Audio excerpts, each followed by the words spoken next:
মজার অভিজ্ঞতা বলতে ছোটবেলায় অবভিয়াসলি অনেক সিনেমা দেখা হতো।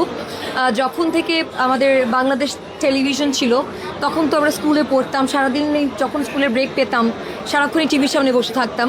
আর এখন একটা টাইমে যখন নিজেই ছবিতে কাজ করছি, সো এটা ডেফিনেটলি অন্যরকম একটা জিনিস আমার জন্য। আমার শুধু প্রত্যাশা এটাই যে আমরা আসলে আরও অনেক ভালো ভালো কাজ চাই, সিনেমা চাই, বিকজ এখন আপনি দেখবেন যে অনেক মানুষ সিনেমা হলে যায় সিনেমা দেখতে, যেটা মাঝখানের কয়েকটা বছর আমাদের মধ্যে এই ব্যাপারটা আমরা দেখতে পারি।